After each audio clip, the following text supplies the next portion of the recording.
Assalamualaikum warahmatullahi wabarakatuh. Alhamdulillah, wasyukurillah, wala haula wala quwwata illa billah. Allahumma sholli ala Rasulillah wa ala alihi wa ala amma ba'd.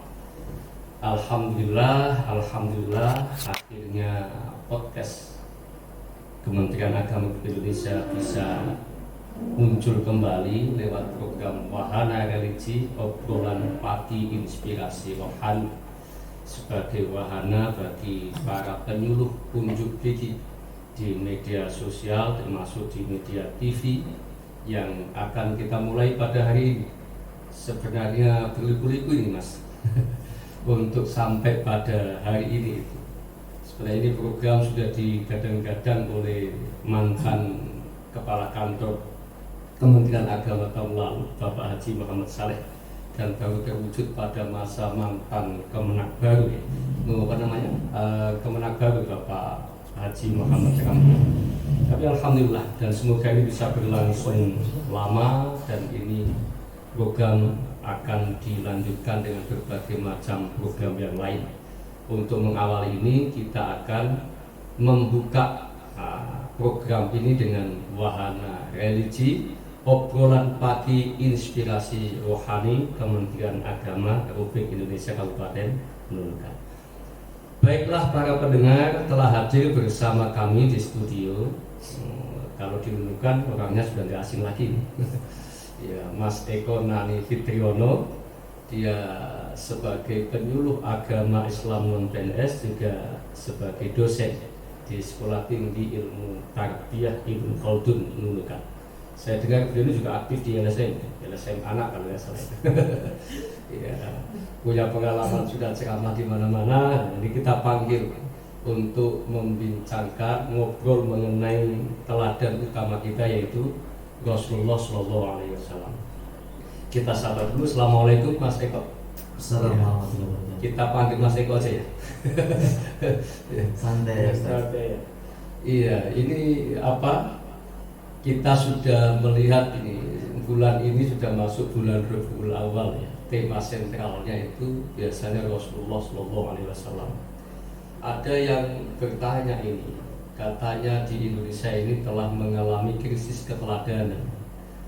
Lalu muncullah kemudian perbincangan di warung kopi dulu, kok bisa ya umat Islam kok sampai mengalami krisis keteladanan? Padahal Rasulullah itu kan sudah teladan mereka. Itu kan pertanyaannya besar. Jadi umat Islam ini belum mengambil keteladanan ya Rasulullah. Ini gimana nih? Ya, Bismillahirrahmanirrahim. Ya. Alhamdulillah, salatu wassalamu ala Rasulillah Sayyidina Muhammad ibn Abdillah wa ala alihi wa sahbihi wa mawala. Amma ba'du, la hamla wa la quwwata illa billah. Berkenaan dengan warung kopi tadi Ustaz, saya ingat betul. Sebenarnya umat Islam ini tidak kekurangan keteladanan. Iya. Pertama, kita tahu bahwa yang meneladani Rasulullah itu tidak hanya orang Islam saja. Dalam istilah ilmiahnya itu tidak insider saja, tapi outsider pun meneladani. Salah satunya yang berbicara warung kopi itu adalah Bernard Shaw. Yeah. Bernard Shaw itu dalam pendapatnya mengatakan sekiranya masalah-masalah yang kita hadapi saat ini itu kita harusnya membutuhkan Nabi Muhammad jauh lebih besar dari masa-masa sebelumnya. Karena dia, kata Bernard Shaw, akan menyelesaikan masalah layaknya orang yang sedang meminum secangkir kopi. Oh gitu ya. Iya. Jadi karena saya ingat betul perkataan itu. Artinya orang-orang di luar Islam pun itu kadang menjadikan Nabi Muhammad sebagai teladan. Iya. Gitu. Nah, masalahnya kemudian mungkin kita sering lupa membaca ayat Al-Ahzab 21. Iya. Laqad kana lakum fi Rasulillahi uswatun hasanah. Nah, itu masalah. Iya. Jadi sebenarnya secara ideal itu umat Islam mestinya bisa meneladani Rasulullah. Nah, tapi problemnya malah umat Islam merasa kesulitan. Tapi begini, ada juga seorang pemikir itu, penulis orientalis itu, misalnya Bosworth, kemudian apalagi Gottschild, itu orang Jerman itu menceritakan Rasulullah, tapi juga mengkritik dalam arti menjelek-jelekkan Rasulullah. Meskipun pada yang seperti kita sampaikan tadi Naso itu memuji Rasulullah, tapi juga ada juga cerjana Inggris itu, misalnya Arnold Toynbee itu kan juga mencerca yaitu strategi perjuangan Rasulullah baik politik dan seterusnya. Ini kan kemudian nanti di dalam masyarakat itu bisa muncul dualisme pandangan dengan Rasulullah. Nah, untuk menjernihkan ini kira-kira gimana ya? Ya. Pertama ini kan kajiannya orientalis. Iya. Nah, orientalis itu orang Barat yang belajar tentang dunia timur dan ketimuran khususnya Islam mereka. Nah, kalau kita membaca cara berpikirnya orientalis, orang-orang outsider itu paling tidak ada 3. Iya. Mereka ada yang pertama disebut dengan hakul ilmi masybuhun, tujuan ilmiah tersamar. Nah ini yang dimaksud tadi, bisa jadi menjatuhkan di satu sisi, bisa jadi memuji di sisi yang lain. Ada yang kedua disebut dengan hatfus siyasiyah wad diniyah. Ini tujuan politik dan keagamaan. Ini yang kita kenal dengan istilah 3G, God, Glory, and Gospel. Nah itu, jadi mencari kekayaan, kekuasaan, dan menyebarkan misi. Yang ketiga ini yang jarang mereka punya, yaitu hatmul ilmi khalisun, tujuan ilmiah khusus, artinya memang betul-betul objektif dalam melihat segala permasalahan yang ada.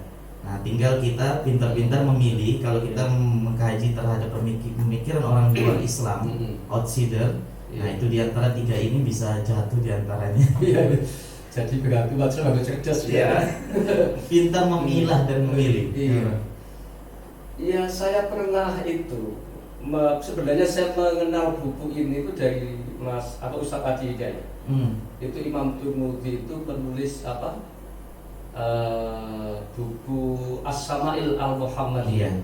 Ada juga buku yang agak ringkas dari itu. Itu bukan At-Tirmidzi, Imam Tirmidzi yang menulis itu. Al-Junaid kalau nggak salah. Qutbun minal minas Sama'il Muhammadiyah wal adabil awal adabid diniyah, kemudian wal akhlaqin nabawiyah. Itu kayaknya menarik. Kalau misalnya umat Islam membaca itu mungkin nggak akan kehabisan gitu ya keteladanan itu. Nah, sekarang ini masalahnya apa yang harus kita teladani dari Rasulullah itu? Itu pertanyaan besar yang kedua ya. Apa yang kita lihat, coba kita lihat dalam dunia politik umat Islam, politiknya itu kayaknya dalam tanda petik kotor ya, suka mencerca ke sana kemari, dan saya kira itu jauh dari keteladanan Rasulullah. Kemudian dalam segi bisnis, misalnya ekonomi, itu juga kayaknya masih ada yang menjalankan ekonomi yang tidak baik, misalnya perdagangannya yang tidak jujur dan sebagainya. Saya lalu ingat Aisyah itu, istri Nabi itu pernah menceritakan kalau Nabi itu membagi waktunya menjadi 3. 1 itu untuk ibadah, 1 itu untuk keluarga, dan 1 itu untuk umat. Nah ini kebanyakan umat kita ini tidak dibagi. Kok mungkin lebih banyak kepada bisnisnya atau sedikit pada keluarga, apalagi sedikit kepada ibadah. Ini mungkin perlu pencerahan ini. Gimana Mas? Iya. Pertama memang kita perlu introspeksi diri sebagai umat Islam yang miskin keteladanan, atau mungkin kita lupa bahwa kita punya sumber inspirasi keteladanan, yaitu Nabi Muhammad dalam segala sisi kehidupannya. Itu bisa dijadikan bagian dari upaya kita menjalani kehidupan. Termasuk orientalis tadi ada yang bilang, H.A.R. Gibbs, beliau pernah mengatakan Islam is in the full history. Jadi Islam itu luar biasa, bercahaya dalam sejarahnya. Artinya dia mengatakan dalam bukunya Muhammadanism itu, mulai dari kita mau tidur, bangun tidur, masuk WC, urusan politik, sosial, keagamaan, mereka mengaku Islam punya itu. Tapi kenapa kemudian orang Islam itu tidak mempergunakan kesempatan untuk mencontoh itu? Dan saya ingat betul, ini mungkin ada indikasi bahwa memang kita dijauhkan dari agama. Ada pendapat seorang ulama, saya agak lupa apakah Muhammad Abdul atau siapa, mengatakan kalau umat Islam itu dekat dengan agama, maka dia akan maju. Tapi kalau umat Islam dijauhkan dengan agama, dia akan semakin mundur. Termasuk orang-orang di luar Islam ketika meninggalkan agamanya, mereka akan maju sebenarnya. Apalagi mereka mencontoh Islam. Dan kita lihat betul misalnya yang punya surat Al-Asr itu siapa sih? Umat Islam. Umat Tapi Islam. yang nggak konten itu siapa? Kita juga. Dan yang konten mereka kan, Iya, iya. orang Barat itu luar biasa itu. Artinya sebenarnya kita dalam hal ini dalam bermuhasabah, berintrospeksi diri, kita bisa mengambil pedoman dalam hadis bahwa hikmah itu sesuatu yang hilang dari umat Islam. Maka Iya. dimanapun dia berada, ambil dia. Iya. Nah, jadi kita tidak perlu anti juga nih terhadap kemajuan-kemajuan yang ada, Iya, iya. filter yang bagus tentunya. Jadi atau bisa ya kita pilah ya, kalau umat Islam itu ada yang mampu mempelajari Rasulullah, ada yang dalam tanda petik belajar mempelajari Rasulullah, atau bahkan ada yang gagal mempelajari Rasulullah. Bisa jadi. Iya. Gitu. Karena memang tingkatan-tingkatan itu memang ada saja Iya. dari masyarakat. Iya, iya, iya. Nah, terus kira-kira gimana nih? Kira-kira gimana caranya agar kita itu mudah akrab mengenal Rasulullah, kemudian terinspirasi dengan kehidupan Rasulullah itu. Jadi agar masyarakat kita ini termotivasi untuk melakukan itu. Apalagi ini ada pemirsa kita itu ada kalangan penyuluh. Gimana agar penyuluh itu bisa memberikan support agar bersemangat untuk meniru cara Rasulullah. Karena pernah saya ditanya itu, gimana ini umat ini kok subuhnya nggak bisa bangun, jangan-jangan tidurnya nggak kayak Rasulullah ya, gitu tuh. Gimana itu? Jadi pertama, untuk menumbuhkan kecintaan kita kepada Rasulullah, memang kita harus membiasakan dalam keluarga kita lah, utamanya anak-anak kita atau siapapun dalamnya, sebagai madrasatul ula, itu harus betul-betul mengenal sosok Rasulullah. Ya, dengan cara kita paling tidak membaca kehidupan Rasulullah, diawali dengan membaca. Nah, setelah membaca ini yang meneladani dalam kehidupan sehari-hari. Gitu. Sama seperti Ustaz tadi katakan, dari beberapa bacaan buku kan kita jadi kenal siapa yang kemudian sosok yang harus kita teladani. Nah, saya ini ada dapat buku baru ini ditulis oleh Dr. Rashid Hailamas. Judulnya aslinya itu Syamsul Rahmah Allati Narat Dhulamal Qulub. Bagus sekali bukunya. Karena selama ini kita dapati misalnya buku-buku yang lain itu membahas Rasulullah hanya kebanyakan dari al-maghazi, perang. Nah, tapi ternyata Rasulullah itu perangnya tidak lebih dari 3 hari secara fisik, kontak fisik. Jadi sebenarnya banyak. Jadi di buku ini memberikan kesimpulan total perang fisiknya Nabi yang disebut dengan Ghazwah itu hanya 3 hari saja. Ghazwahnya baru 3 hari ya? 3 hari yang fisik. Nah, 3 hari berarti satu peperangan saja? Enggak, hampir seluruh perang yang diikuti Nabi, karena Ghazwah itu artinya perang yang diikuti oleh Nabi. Masing-masing peperangan yang terjadi cuma 3 hari. Misal kita lihat Badar itu hanya berlangsung 3 jam. Terus Uhud itu hanya berlangsung 5 jam. Begitu. Jadi hitungannya itu. Di total akumulasi. Gitu. Tapi buku-buku sejarah banyak mengungkap bahwa Nabi itu kehidupannya perang. Nah, ini mungkin menjadi mindset yang tidak terbagus untuk umat Islam, karena seakan-akan Nabi itu meraih kemenangan, kekuasaan dengan pedang atau perang. Nah, itu. Jadi kalau diceritakan di buku ini, total perang fisik 3 hari, 79 hari itu untuk proses perang, perjalanan, dan sebagainya. Jadi sisanya ada 7.608 hari dia Rasulullah itu tidak perang dan melakukan dakwah layaknya kita kehidupan sehari-hari. Jadi di situ sebenarnya keteladanan yang 7.000 ini agak jarang diungkap. Nah, seandainya ini diungkap, masalah keluarga tadi, masalah kehidupan Nabi ketika berekonomi, sosial dan sebagainya, maka ini akan menjadikan satu keteladanan yang luar biasa bagi kehidupan umat Islam. Jadi apa masalah misnya di mana ini ya? Atau memang begini ya, karena buku-buku tentang sejarah Nabi Muhammad itu belum banyak dikenalkan kepada masyarakat ya. Padahal kalau menurut catatan saya itu banyak juga. Misalnya Tobari, penulis Tobator, itu dalam perspektif sejarah. Kemudian ada Turmudi dalam perspektif itu lebih lebih banyak lagi kan? Masalah Muhammadiyah. Ada Mawardi, itu juga menulis. Tapi perjalanannya Al-Mawardi itu lebih dekat kepada mukjizatnya. Nah, Ibnu Haisam itu sastranya. Sebenarnya apa ya sebenarnya? Termasuk Haikal itu untuk menghadapi kehidupan. Atau ini masalahnya itu apakah memang ini belum akrab di masyarakat atau memang literasi masyarakat itu lemah ya? Sehingga menyebabkan tidak terlalu mengenal dengan Nabi. Padahal mengenal dengan Nabi itu salah satu kunci hidup suksesnya di dunia ini. Nah itu, kalau misalnya masalahnya itu masalah literasi, gimana cara mengenalkan masyarakat tanpa harus literasi? Taruhlah literasi itu tidak harus membaca, tapi mungkin diceritakan orang. Itu kira-kira ada trik ya? Saya pikir di Indonesia itu para ulama kita secara tidak langsung sudah meletakkan itu, Ustaz. Iya. Apa mengetahui sosok Nabi tanpa membaca secara langsung. Misalnya ini bulan Maulid tidak lama kita hadapi ini. Itu tapi kan yang mereka baca biasanya kan barisan itu juga sejarah Nabi. Iya, sejarah tapi Nabi. Tapi tidak tahu itu masalahnya. Itu gimana? Tapi kalau di daerah Sulawesi, setahu saya baca perjanjian itu pakai bahasa daerah. Gitu ya. Iya. Jadi itu kemungkinan lebih mengertinya lebih ada bagi orang yang hadir. Jadi berarti perlu dipublikasi mungkin bisa jadi termasuk upaya-upaya itu kan hadir sebenarnya dari banyaknya peringatan yang ada di Indonesia. Itu tuh hampir setiap berapa bulan sekali ada peringatan. Bukankah itu bagian dari upaya kita terus mengenang cara Nabi berdakwah sebenarnya?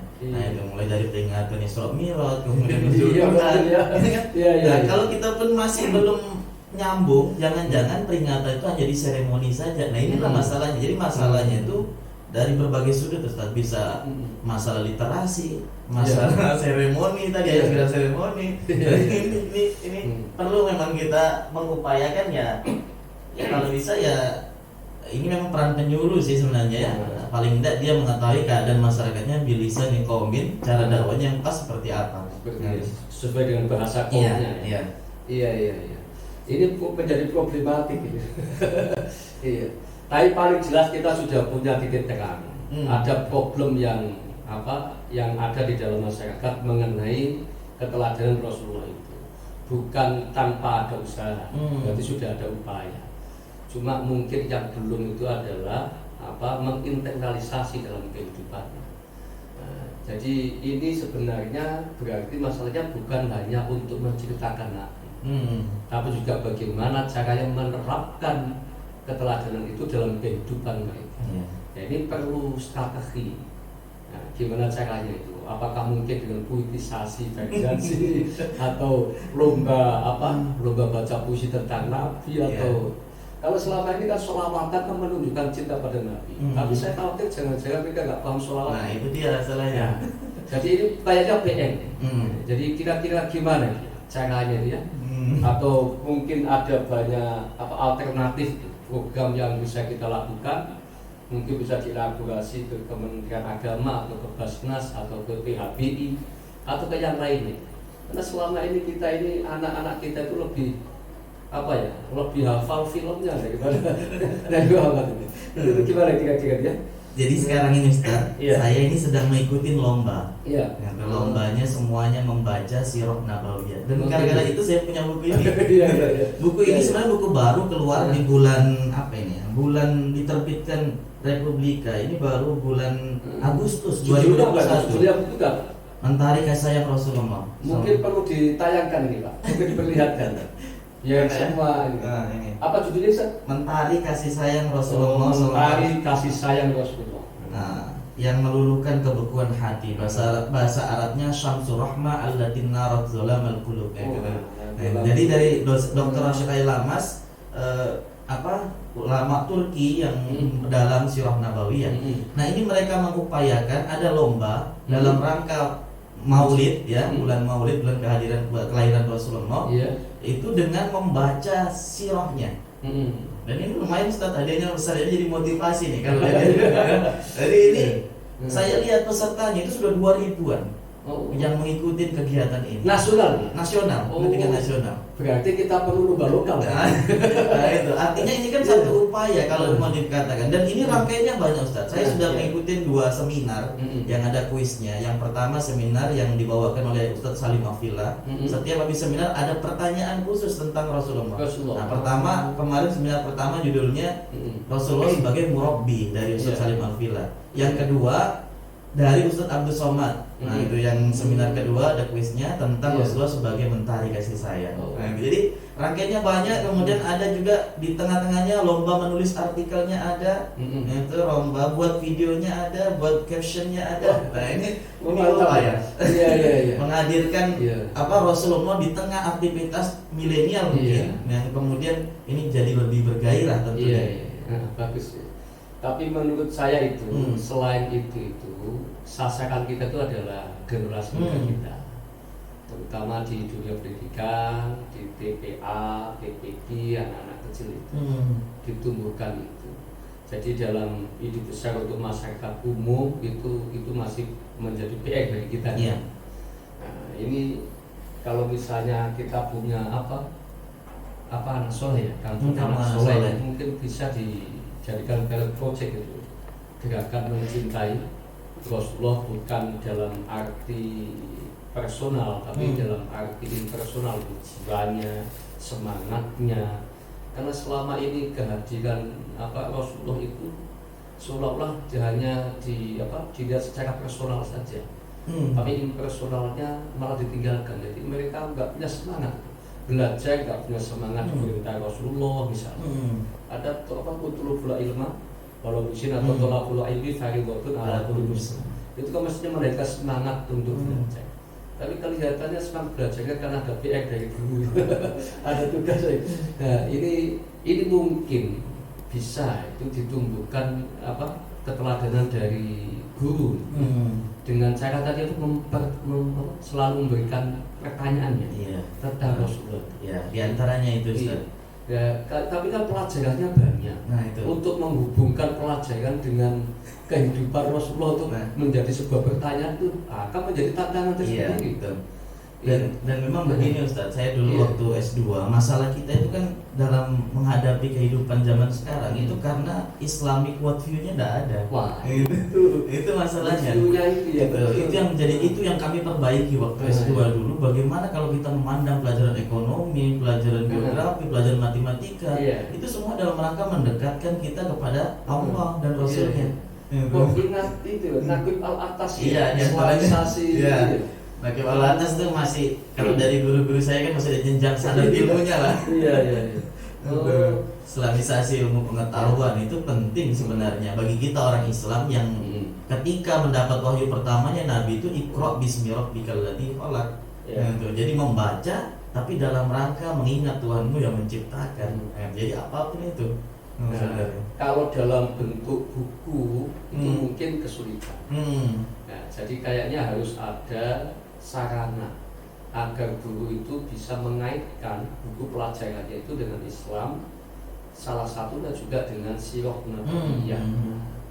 Itu kayaknya harus dibuat tulisan enteng-enteng. Tapi kita masalah diintegrasi keilmuan Ustaz. Karena selama ini yang dibangun di sekolah itu seolah-olah ada pelajaran umum sama pelajaran agama. Nah itu yang kita jadi kendala. Ada SD di Sapen Jogja itu ini cara ngajarnya guru itu. Jadi bukunya itu memang nggak ada, kandungan Islamnya itu nggak ada, ayat-ayat Qurannya itu nggak ada. Tapi dia itu sebelum masuk pelajaran itu sudah mendiskusikan ayat apa yang bisa menghubungkan.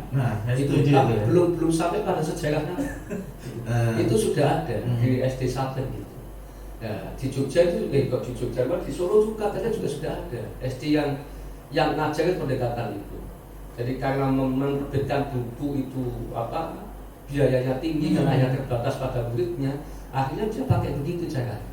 Juga masalahnya mungkin gak itu dilakukan di rumah. Saya setuju ini kalau bisa diterapkan di madrasah. Saya punya pengalaman jadi guru. Saya ini waktu jadi guru di salah satu sekolah swasta di Nunukan, kebetulan guru sosiologinya tidak ada.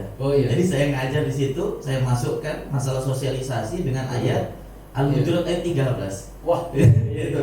Ketika saya bilang begitu, murid saya malah protes. Dia bilang, "Pak, ini kan bukan pelajaran agama." Saya bilang, terus saya balik ini, kamu kalau tidak mau belajar agama, jangan sekolah di madrasah. Karena apapun yang kita pelajari itu dalam rangka mengetahui keagamaan kita. Itu harusnya begitu. Jadi mindset saja Ustaz sebenarnya kita coba terapkan. Berarti perspektif gurunya itu yang harus dilengkapi kan, diperluas. Karena selama ini kan guru kalau ngajar matematika berarti hitung. Iya. Seolah-olah nggak ada kaitannya dengan Al-Quran, nggak ada kaitannya dengan perjuangan Nabi. Padahal kalau dikaitkan itu bisa sampai ke ilmu hisab. Iya betul, Ustaz, faraid juga bisa. Kemudian ada ayat-ayat yang menyebutkan angka. Iya. Itu juga harus tahu. Kalau nggak tahu menghitung ya kita nggak tahu nanti. Iya betul ya. Iya. Jadi mungkin ini masukan lah bagi Kementerian Pendidikan, termasuk Kementerian Agama bagian pendidikan. Gimana caranya gurunya itu, utamanya guru Islam itu tidak hanya menguasai guru pelajarannya, tapi mencoba-coba untuk menghubungkan dengan Al-Quran dan sejarahnya. Kayaknya itu akan menjadi bagus. Iya. Idealnya begitu. Ya. Nah, kemudian ini Pak, kasus yang kedua yang mau kita bahas itu adalah krisis moral di sini. Ada yang menengarai krisis moral di negara kita itu malah yang mengawali, itu ada yang menyatakan yang mengawali krisis moral itu adalah politisi. Jadi seolah-olah apa ya, politik Islam di Indonesia itu belum sepenuhnya menteladani politik yang diperankan oleh Nabi maupun para sahabat. Kalau seandainya menteladani, nggak mungkin ada seperti itu. Kan umat kita itu mudah bersatu, tapi mudah juga berpecah. Berbeda paham, menciptakan partai baru lagi. Sehingga partai umat Islam ya dalam tanda petik semakin banyak. Iya. Sehingga umat Islam dari segi ini umat Islam susah dipersatu. Semakin terkotak-kotak ya dalam partai. Iya. Jadi apa ini memang mereka sengaja tidak paham gitu atau gimana? Gini. Iya. Saya pernah baca bukunya Profesor Dr. Ahmad Mansur Negara. Iya. Sejarah 1 dan 2. Iya. Sebelum Nabi hijrah ke Madinah, Madinah dulu namanya Yathrib. Kemudian ketika Nabi hijrah, namanya diganti Madinatul Munawwarah karena Nabi atau Madinah yang kita kenal. Nah, Madinah itu artinya kan kota. Iya, kota.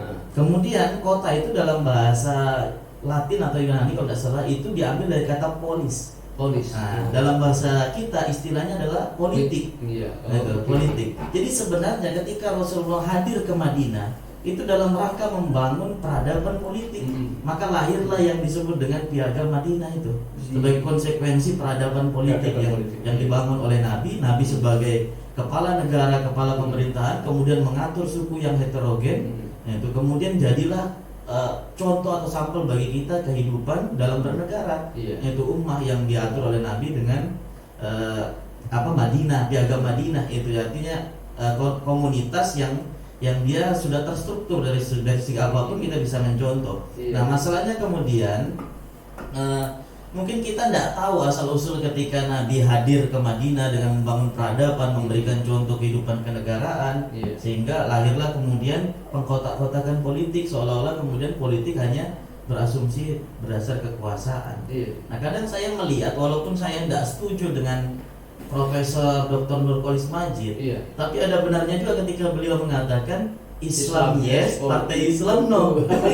Karena selama ini kita partai Islam itu justru kecenderungannya tidak mencerminkan Islam. Itu partai Islam itu atau politik itu ya? Partai Islam. Partai Islam. Jadi di situ saya kadang mikir, memang dari beberapanya kita tidak setuju, misalnya ada sekuler dan sebagainya. Tapi dari segi ini kan kalau kita lihat ada benarnya juga, karena tidak ada bedanya selama ini kita lihat. Yang satu kalau mau dipilih juga pakai duit, yang Islam juga pakai duit. Ya, saya pernah mempertanyakan itu langsung pada Pak Nurkolis. Jadi kenapa bilang begitu?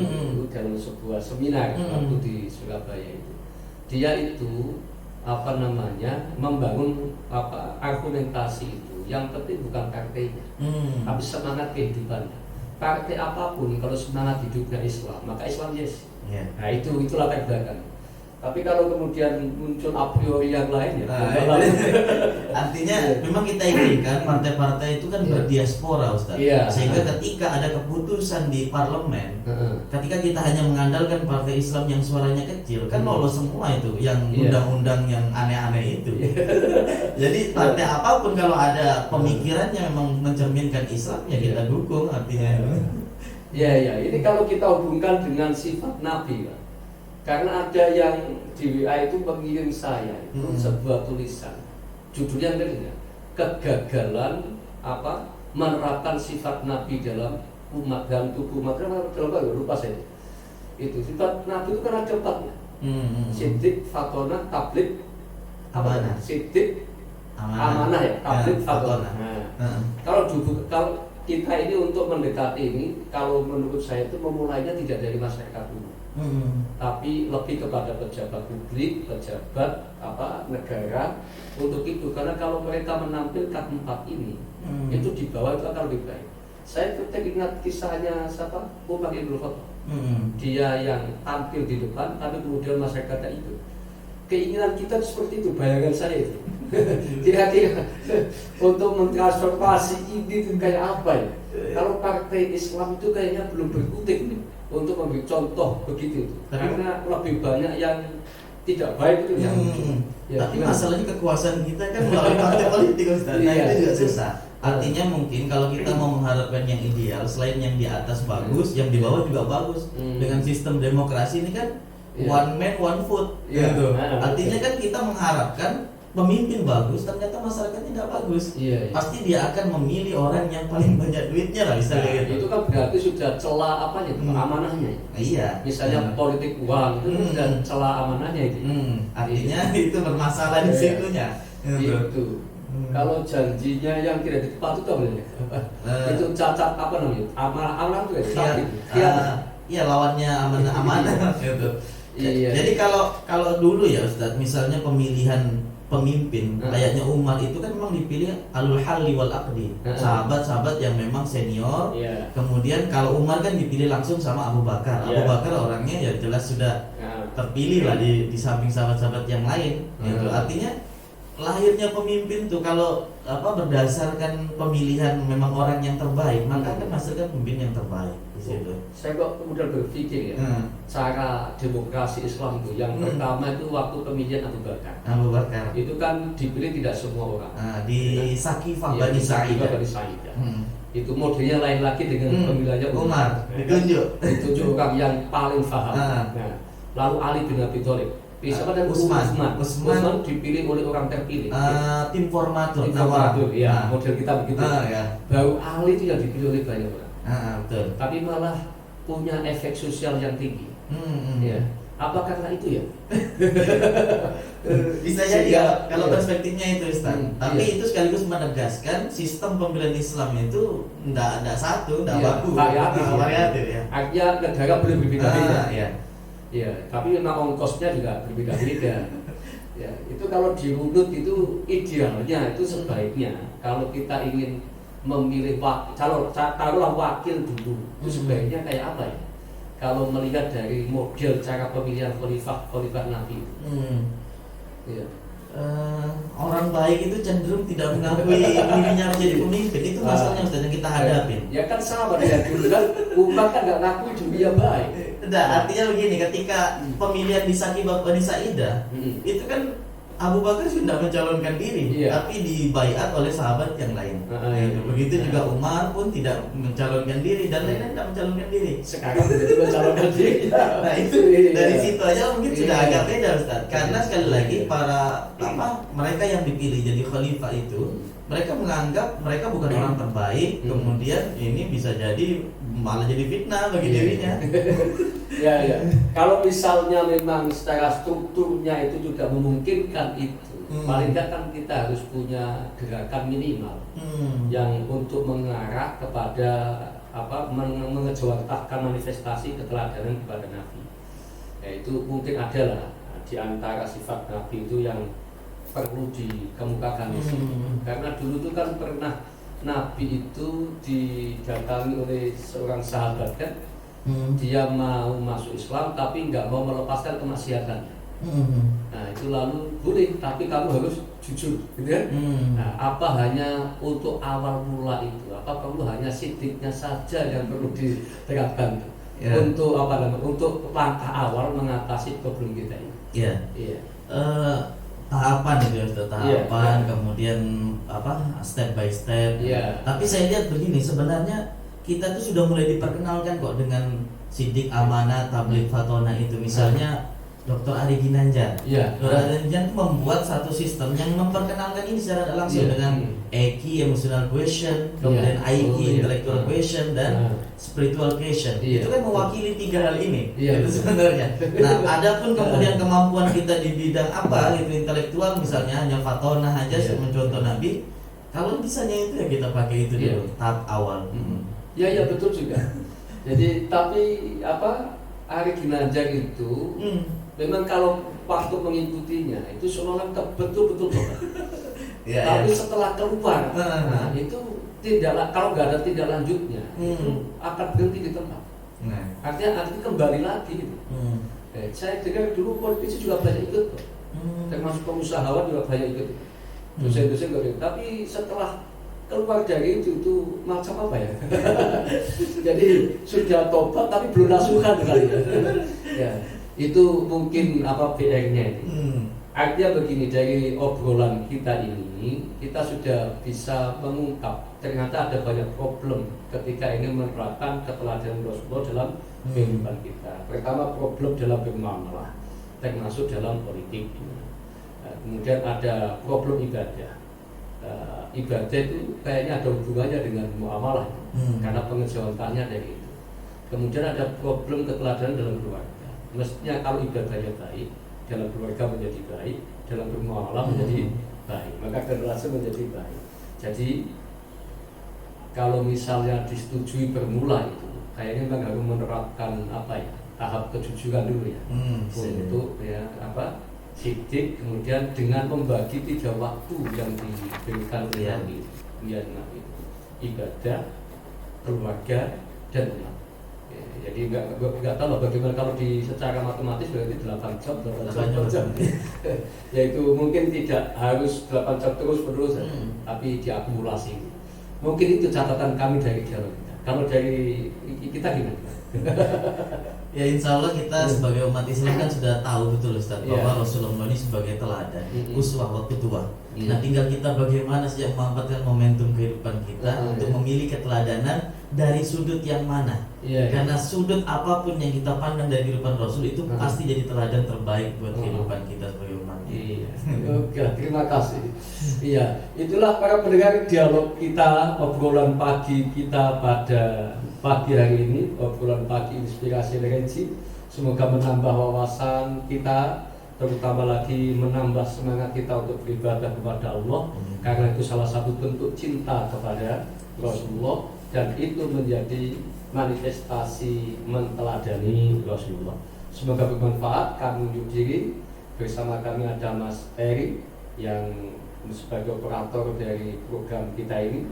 Semoga program kita ini berjalan terus dan tetap akan diminati oleh khalayak umat. Mohon maaf apabila ada kesalahan dan kekhilafan. Terima kasih Mas Eko yang sudah menemani kami ngobrol-ngobrol pagi ini. Kayaknya memang manis sekali obrolan kita ini.